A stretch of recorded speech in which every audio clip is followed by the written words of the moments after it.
can't see where the hotel ends. Before me, it staggers upwards into the dark. Large stone bricks, laced together like uneven scales, wrap around its form. I sway lightly, half circling around it, and through the haze it almost looks like the brick is flexing, grasping. An ironwork fire escape sticks to its sides, rattling in quiet tremors as the breeze moves through the bars. Or maybe they're responding to my presence, feeling the air as I glide past. It twists, and the old yellow bulbs cast light like slick reflections through its greasy windows. I can hardly see through the grime, the dirty windows of urban development, but there isn't a city anywhere I can see. Just more darkness. Maybe shadows. I can't say. Like the end of the hotel above, it's simply beyond me. I sway again, circling the other way, and it twists again, rumbling like a passing train. Below me, I see the sidewalk and a hint of the pavement of the road. Maybe I'm too high up to see it clearly, and too low to see the top. Or maybe it's just twisted itself into a shape outside my vision. I glide closer, press my palm gently onto its side. I can't see where it begins or where it ends now, because the fire escape blocks my vision. It doesn't twist or sway or flex. It's just an old building in some unknown downtown. But when I look beyond, I still can't see the downtown. Only the unknown. Only the darkness. Only the hotel. I put my hand back in one of my jacket pockets and pull away, trying to get another look, another perspective. But boisterous laughter below takes my attention. I see shadows retreating into the lobby. The guests have arrived. I silently descend to the sidewalk. I stand outside, looking in, seeing it all start once again. The lobby windows are just as filthy as the rest. Through them I can still make out the guests, though twisted and bulging through the imperfect glass. 3 young men, with twice as many bags each. I know them already, of course. AJ, Taylor, and Wayne are performers traveling to or from a show on tour. Their extremely moderate success has them each dressed in expensive, monochromatic athleisure wear. One in red, one blue, and one in green. They carry themselves with the unthinking energy and confidence of the untouchable. I feel my skin beginning to dry quickly, as a reminder that here, just as anywhere, we are all vulnerable.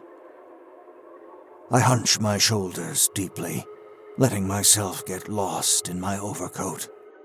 I have to bend slightly to continue looking in the window as I flex and grow. Doing so tightens my skin further, and I curl my hands into fists with a series of satisfying cracks. I press them to the grimy window and watch the manager give them the guest book to sign. They pile over each other to add their names and laugh. She reads them out of the book and says something, smiling. The lobby boy waits by his closet door, one hand on the luggage cart, waiting to be useful, standing by without a thought in his head about what to do next, waiting to be told what to do and how to be useful. He may build the rooms, but then what? Just idle pageantry until the next guests. Why does he just stand there, waiting? A thin, splinting pluck pulls me out of my thoughts. A thick crack has pulled across the top of the window where I was grabbing it. My jaw is clenched, and my face is pressed almost directly against the glass. I relax and step back. One of the guests, Taylor, is standing at the lobby window, looking out at the street. I stoop low enough that we're face to face, or would be if I thought the hotel would let him see me. He's looking up at the crack in the glass. He's got one hand in the bag slung around his shoulder, but it's got no purpose. He stepped away to be alone. He stepped away because he was alone. Behind him, Wayne is pestering the manager. He flirts, leaning over the desk, making himself comfortable. He laughs and holds her eye just long enough to let her know. He can't see that her eyes are already sagging slightly out of their sockets. She smiles back just politely enough to hurry him on his way. It doesn't look like he can see that either, though. AJ is showing the lobby boy something on his phone. I assume a performance of theirs. He seems to be as mesmerized by the phone as he is confused by the attention. AJ asks him something, and the lobby boy looks him in the eye and says something, nodding emphatically. It's clear that he doesn't understand, but as long as he's nodding, AJ doesn't care. Taylor's eyes have gone glassy, still pointed at the crack in the window, but unfixed. No one to talk to, no one talking to him. So he finds a window to stare through, waiting for something. I find myself grinning as I reach out with a hard finger and rap the window once, sharply, right on the crack. It splinters slightly, and Taylor jumps back, yelping. That gets everyone's attention. He turns and points to the window, says something I can't hear. Everyone squints at the window, but the crack is gone, and so is my grin. The guests laugh him off and resume their self-satisfied chatter with the staff. The lobby boy is handling it as he does everything, white-knuckled, frozen fear. He yes sirs and listens, but it's all automated. Inside, I know he's screaming to be left alone, but he copes as best he's built to, as we all do, each according to our gifts, each according to our vulnerabilities. He can build and manifest physical fears, shaping the hotel itself into harm, but that power can't save him from himself. So he stands, now the victim of the torture of conversation, casting glances to his manager for help. Oh, but she doesn't see him. She's not even looking at the guest as he tries again. She's staring out the lobby window, staring at me. She nods and responds to the guest when she knows he's expecting it. She never breaks her professional veneer, but she stares at me with black eyes and paling skin, and I know she's thinking about what I did to the window. She's wondering why. Maybe she's worried I'm going to try and break the window and smash my way into the lobby. I reach out to crack the window again, but my reflection stops me. Something between a face and a skull filtered through the lonely expression of the guest and the grime. I know the crack in the glass would just vanish again, and I understand the futility of new destructive habits. Am I picking at the cracks that are here already, or am I just a being of destruction, destroying itself thoughtlessly? Right before I tack the glass with a bony talon, she taps the front desk bell. I can almost hear it over the window cracking again. Above me, the fire escape scrapes and jutters. Perhaps I rocked the foundation when I struck it. Or perhaps the hotel was trying to reach me, feel me. The sensation of vibration dully emanates from the iron that seems to reach for me in the darkness. Taylor moves away from the window, and my reflection seems to leave with him. I feel the flesh drying off my bones, and inside I know the staff must be turning also. I scrape at the sides of the hotel, leaving long, deep grooves in the stone. I diminish, but my power doesn't. Myself doesn't. I scratch at the grooves again, but this time the stone seems to squeeze back, stopping me gently. The fire escape has stopped buzzing, and I let the bony tips of my fingers lay still for a moment.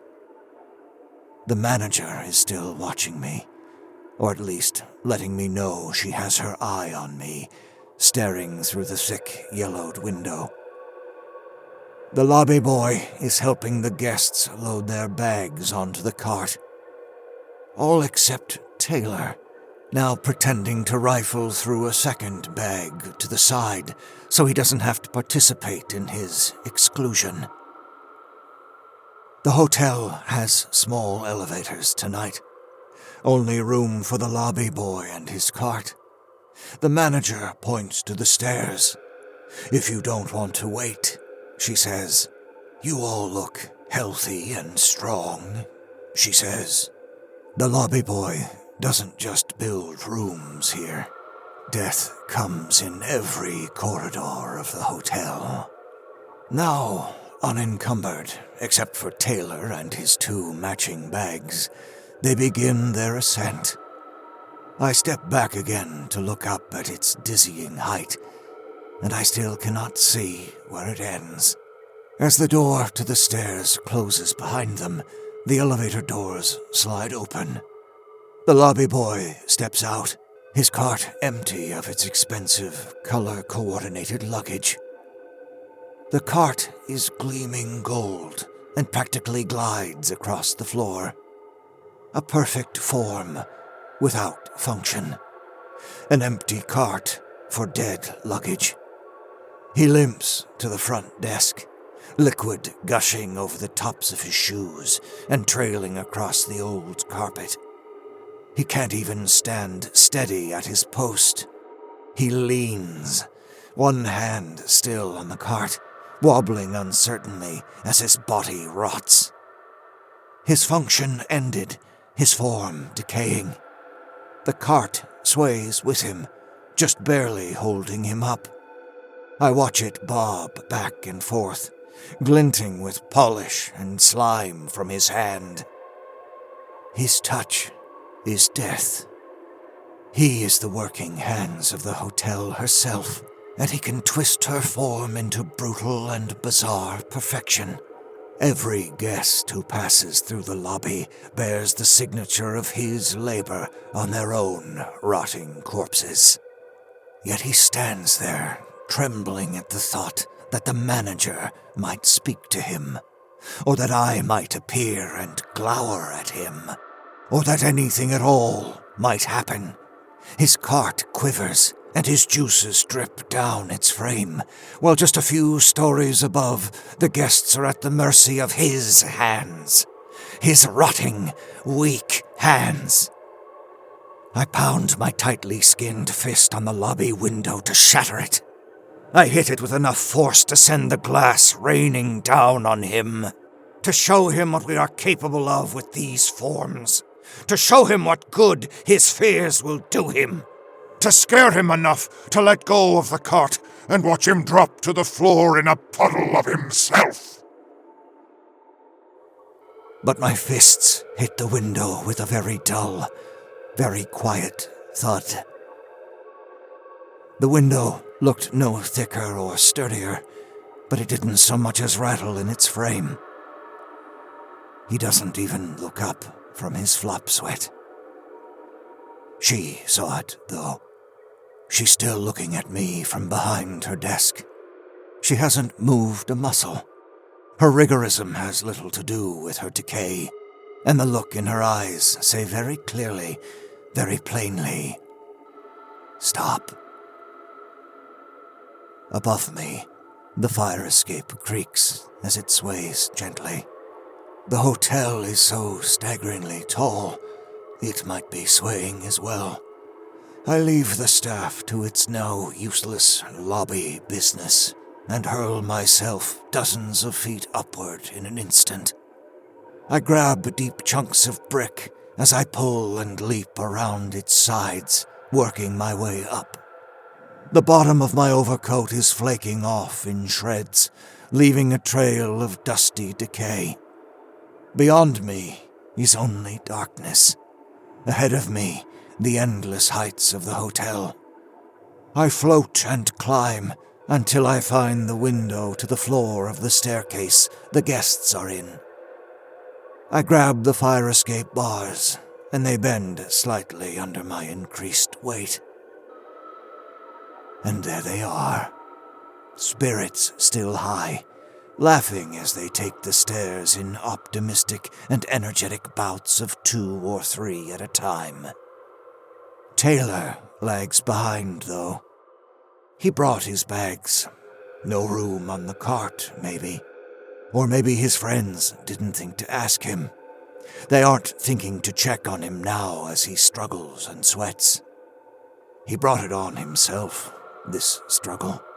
If he knew, perhaps, that he was going to die, maybe he wouldn't be so wrapped up in his burden.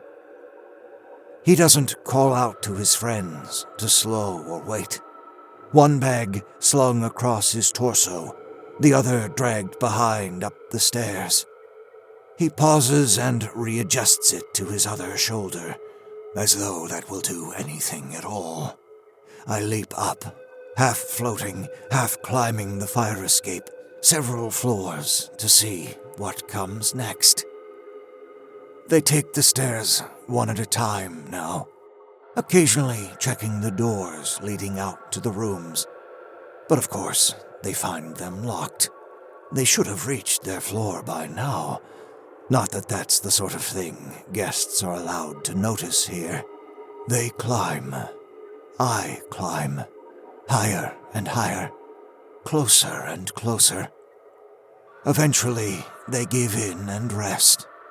They laugh and shake their heads. Yes, they are healthy and strong. They must be thinking they should be able to take a few stairs without needing to rest. Wayne wants to press on.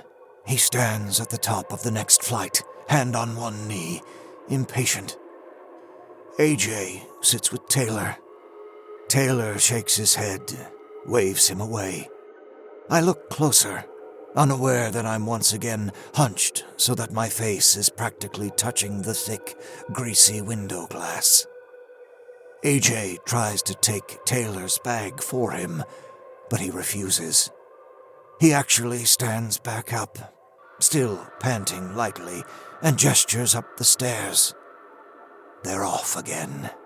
Barely a rest, and the 3 of them are back running up that building.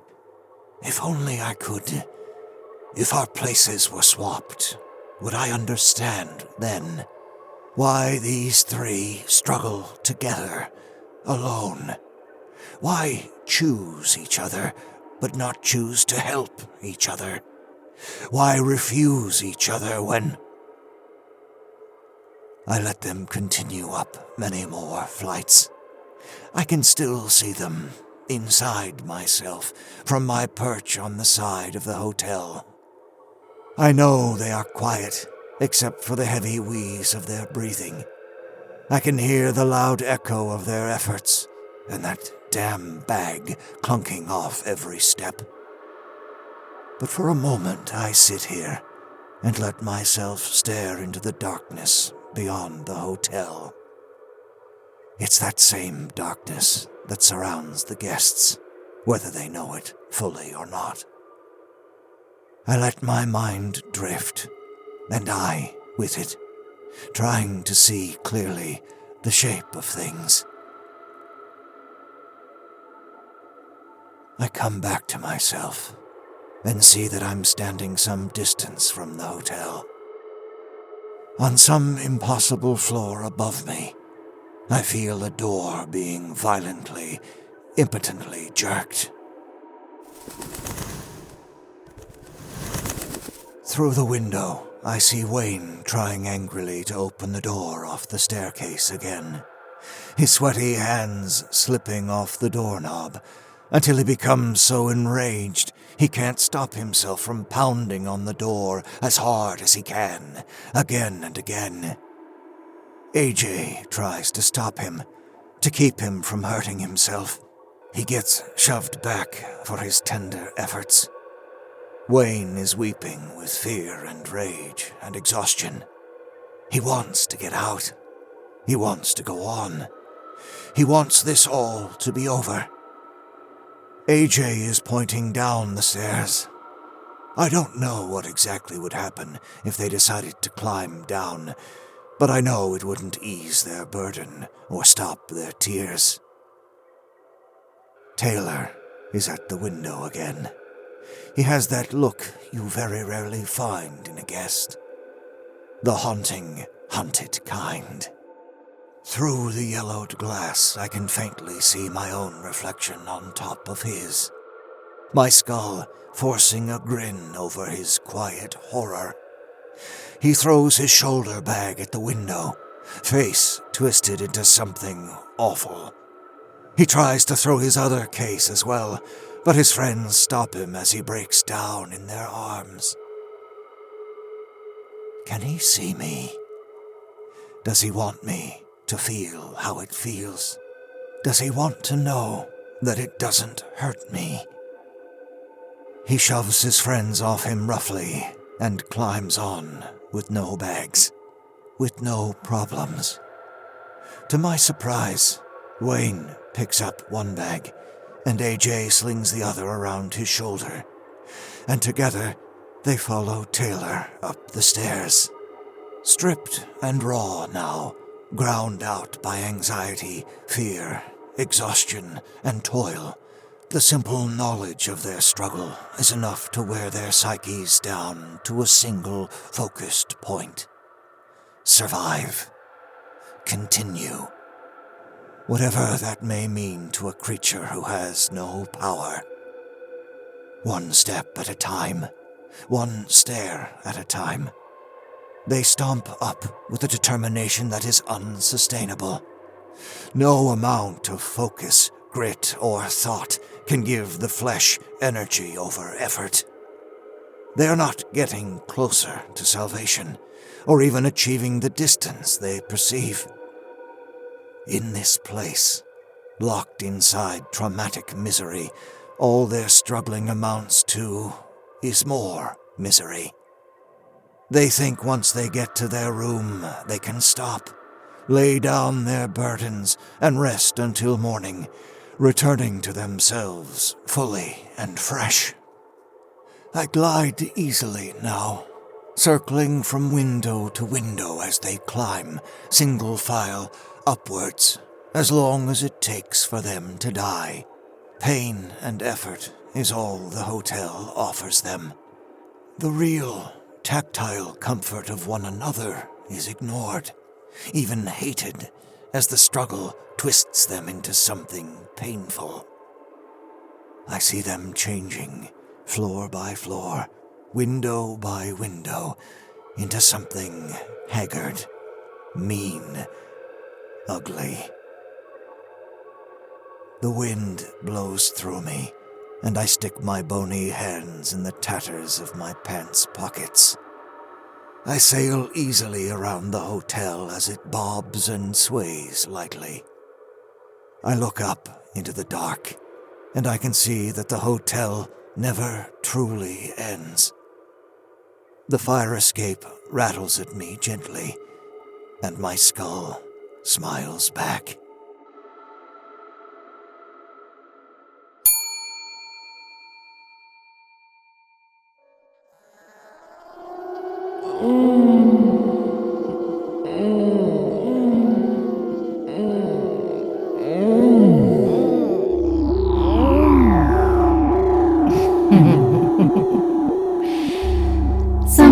just have to stretch out and take up some space. Am I right?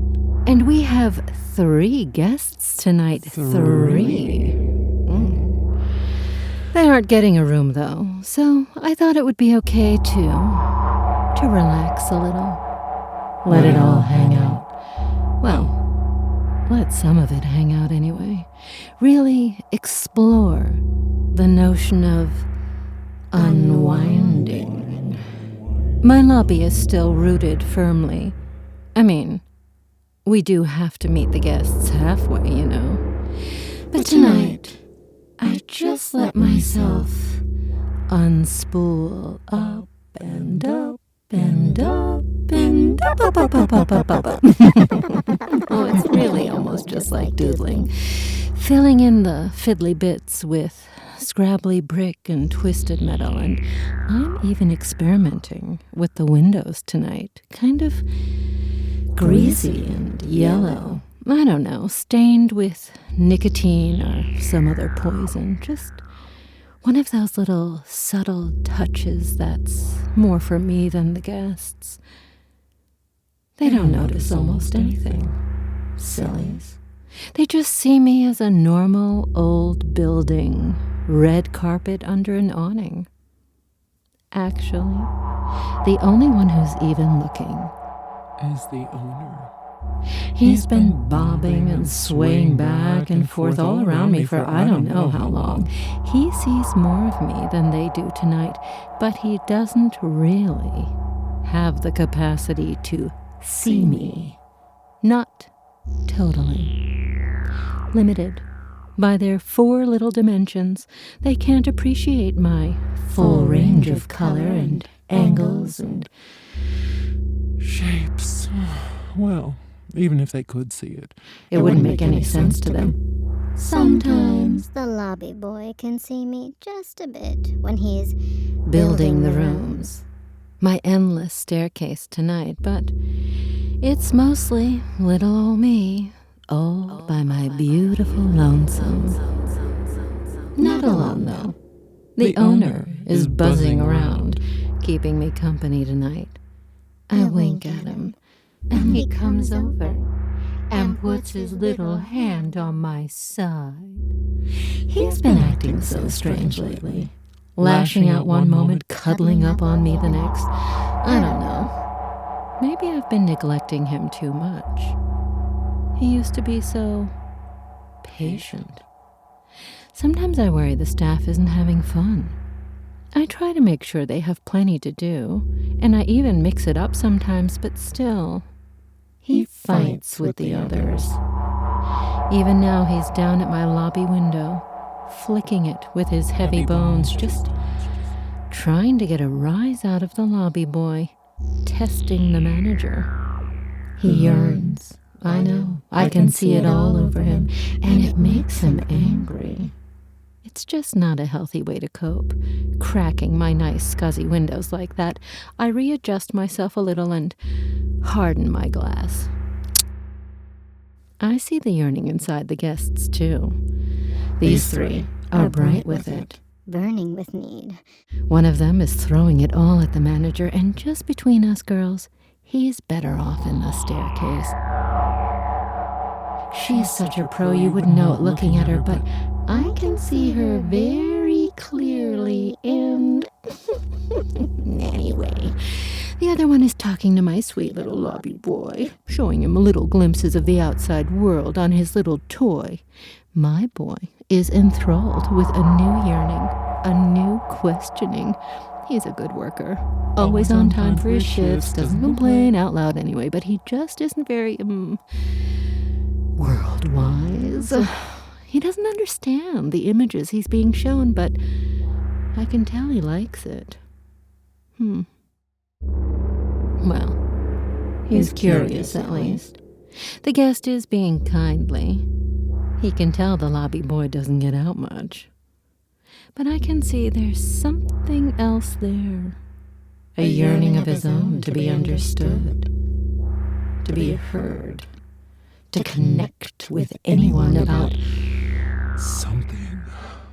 He's explaining the video, but I think he's also trying share a little bit of himself with this strange man, my nervous, rotting lobby boy. Oh, well, there's not going to be any understanding there, I'm afraid, but points for trying. Now, this third guest, he's going to be the one you want to watch, I think. He's got such a single-minded, constant, thrumming, throbbing, yearning inside him, and I don't even think he knows what it is. He's constantly wandering away from the others, rifling through his bags with no intention of looking for anything, and just plain miserable. This one yearns just for something to do. Just for its own sake. He and the owner staring at each other, not seeing each other, looking through each other to themselves, each holding on to this unrelenting yearning for something. I know he wants to understand, though. The owner, for me, he's such a sweetie. Always thinking of me. He wants to do a good job on his reports. I like his reports. I like hearing about his day and hearing about the staff and how they like it and how he likes it, and if I can do anything to make it better for everyone, I can, of course. I can do anything. I can do anything. He cracks my window again and starts scratching me. I just hold his hand a little and rattle my fire escape at him so he knows I know he's here and doing a good job. I understand, I really do. It can be stressful. Day in, day out, pain, torture, unending struggle, and always guests. The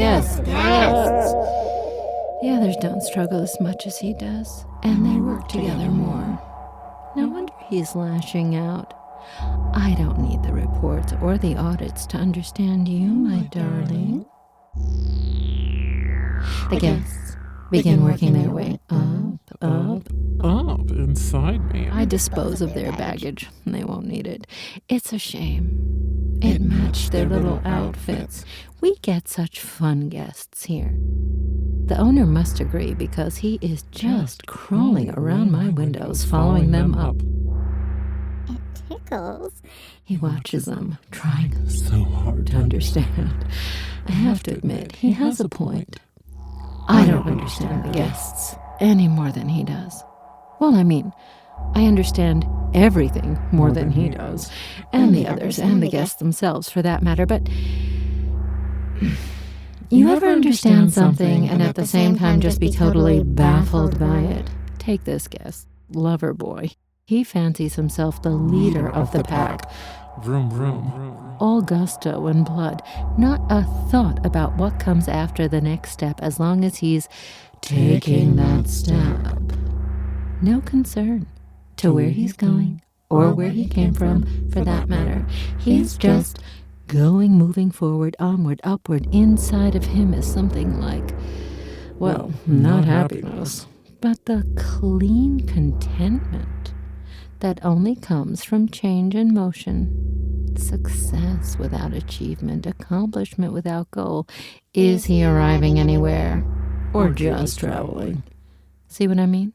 It makes sense, but it does have that aftertaste of confusion. Oh, and look how upset he gets when the others want to take a rest. He's still thinking about the manager down in my lobby. If he could see her now, I doubt he'd be so distracted. I think she looks gorgeous, but the guests really don't like that sort of thing. It can really ruin a party, trust me. Oh, they're all really upset now. They think they're just out of shape or tired. If they knew how many flights they had actually climbed just now, I think they'd be impressed with themselves, actually. They climb on, but something's wrong again. The owner is just drifting off, lost in thought, lost in me. He's standing there in oblivion, hands behind his back, staring up at all the nothing. He's got the same vacant look the lobby boy often has. Not that I'd ever tell him that. He'd be so mad. I twist and scratch a little again, rattling my fire escape. I tie myself into knots, interlinked, that nothing here can perceive, and bend in impossible directions, colors and texture rippling over and over me like pale fire. It's just for me, though. I can see myself through his eyes, and it's a shadow of a dream.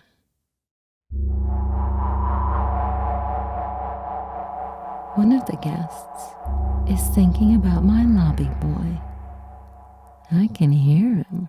Everything good with him? I hope he's doing all right. He's a strange guy. Weird, Probably the oddball. best part of his day. Poor little fella. Checking out the A phone. little bag of mopey disaster. Think he even Hey, whoa. Come paid on. attention? Don't be condescending. Nah, shouldn't Be be such rude. a prick. Come Don't on. be like my phone sharing him. Shouldn't be rude. He's a full-grown man. Stop. He's a Just- full-grown man. No, Am I okay? he's all right. Don't be like that. Okay. He's a person just like you. Tired. Jeez.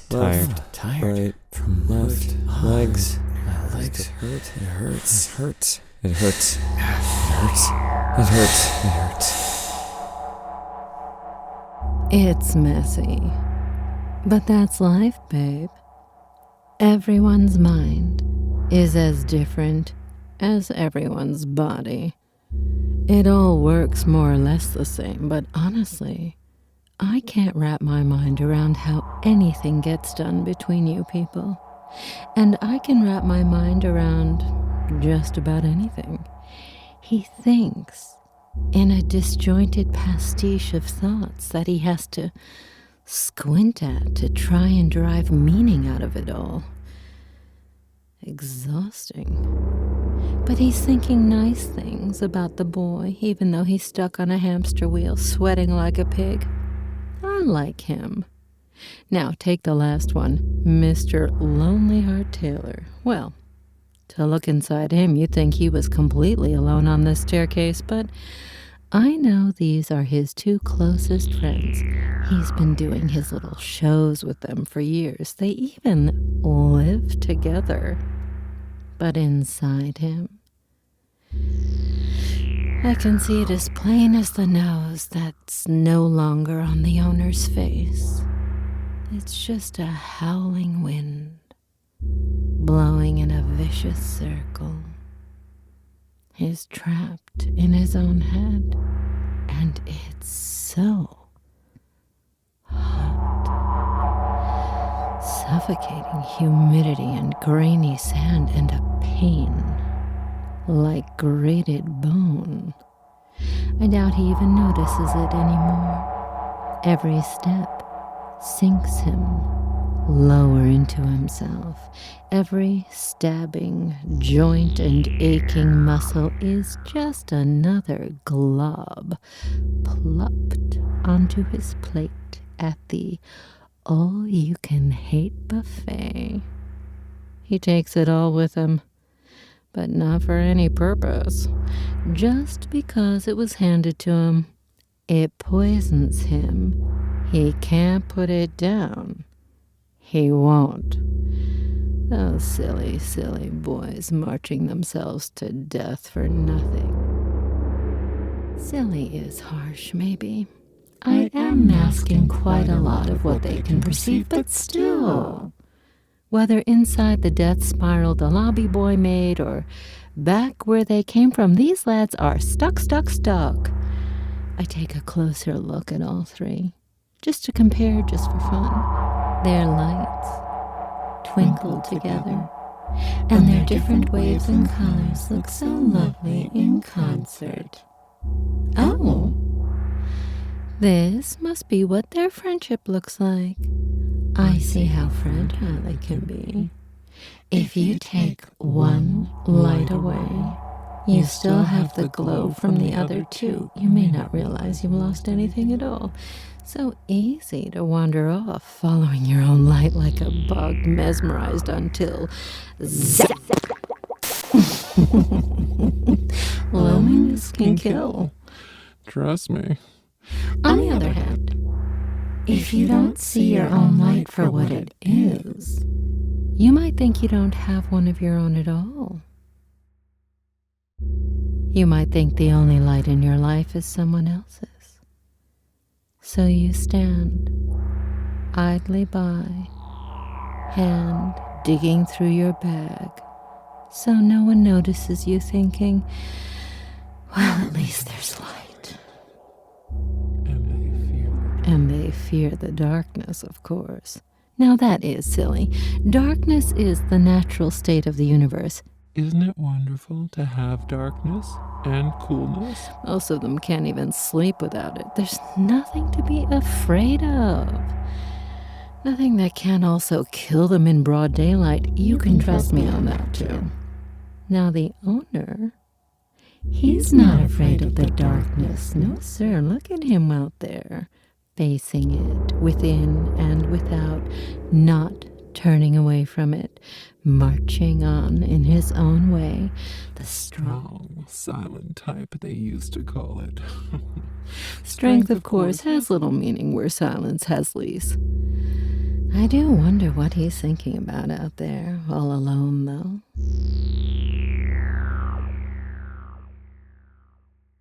Oh! Oh! Someone is trying desperately to open one of my staircase doors. The lobby boy built them too well for that, though. There isn't anything on the other side of that door, except an imperceptible concept of holes in rooms cascading in slow, dreadful forms. The guests are getting testy, fussy. It's only just begun for them, though. They think they've started to cross the threshold into pure exhaustion, physically and mentally. I know better, though. I've seen the limits of their frailness, and to me, they are no more than an eyelash. Blown to oblivion with the slightest breath. To them? Well, they still have quite a ways to go before they break. Every journey, though, first step, etc., you've heard it. This is their first step. A little crying, a little contained frustration, maybe even a little smash and pound on the walls, just to let them know they're still here and hopping mad. You know what's interesting about these moments? They don't really change that much. Everything saturates and increases, but it doesn't change. The sads get sadder, the mads get madder, and the thinkers start trying to think their way out, but it's all the same. Everyone reacts differently when they struggle, but as with all guests, each according to their gifts. Isn't that a lovely thought? Would that comfort them, I wonder? To know that they already had all the tools they need to navigate their strife? No, probably not. I mean, they are going to die in there, and not soon, so I don't think knowing they're already fully realized persons, as valuable and meaningful as any other, would make them feel much better. Oh yeah, look. They're fighting already. The owner's watching too now, back from his alone time. I think he likes being alone. I think that's why he spends so much time on the third story, working on his reports. Of course, he has been spending a lot of time in the private office, too. It's not like he needs to be in there all the time. He has his files and drops his reservation card for the manager. I think, maybe, he's been feeling a little left out. A social creature who likes to be alone. Another baffling contradiction of truth. I think he's feeling better now, though. He's got a real zip to his gait as he flies around me. He looks so handsome in his suits. He watches the guests as they continue their climb, now in angry silence. Angry at each other, angry at themselves, angry at me. They don't know I know what they're thinking, but I do. And it's not very nice. It's not unfair, though. For a long time, I feel them, story after story, sometimes stopping to catch their breath, but never for long. I like to keep the guests focused, prod them on. It's not that I don't have the time. Honey, I have all the time. But let's keep it moving. My lobby boy is downstairs just rocking his little cart as best he can with his stiffening joints. The manager is behind him, softly rubbing the reservation card in her pocket. Poor thing has got it all mushy and ruined with her, juices. I don't like to twiddle my thumbs too much, but they are ultimately just standing there enjoying each other's company. I've places to be, people to kill. I'm social too. That's why I'm really enjoying having the owner floating out there, up and up and up, my staggering, towering form. And he's in a better mood. A happy workforce is a productive workforce. And they have been so productive tonight. The guests are really starting to show some nice color. One of them thought taking his shoes off would make the climb easier. I can understand his thinking. His toes are purple and bent. They have been walking for them a long time. Just a heartbeat for me. Another heartbeat later, and they're trying to break down a door again. I'm surprised it's taken them so long to give it an honest shot. Wow, they are really giving it to that door. Honestly, if it was just a normal hotel door, they might have had a shot at breaking it down. It's not, though. So one of them breaks his hand on it. Another tries to kick the doorknob off, and ouch! He really messed up his foot. Messed it up. The owner actually laughed. Cheeky. It's good to see him stop taking things so seriously. Here's the really sweet part, though. The guests' friends drop the bags and carry him, one under each arm. Isn't that nice? Slower now, but still upward. Together. A few more heartbeats that could shatter the mind of a million people. Thump on. And they leave him behind. I can see the owner feels some kind of satisfaction at this. I gotta say, it's a little disappointing. Doesn't he understand that for the guests, the pain, the break, the death is all inevitable? Ice melts in the fire. It's nothing to be smug about. Does he consider how long they sat with him before they trot on? Does he know how much it pained them to do so? And after a few more heartbeats, does he even notice that the guest then tries to crawl up the stairs? The texture is often more important than the shape. But does he see that? Does he see that? No, that man of mine. He does keep things interesting, doesn't he? I twist and sway and rattle my fire escape at him from time to time, but I'm not sure he understands the affection, the meaning.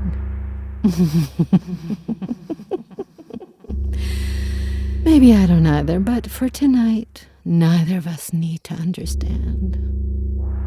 Tonight, we bob and sway and watch the guests together as they march and crawl endlessly upwards, breaking down again and again and again.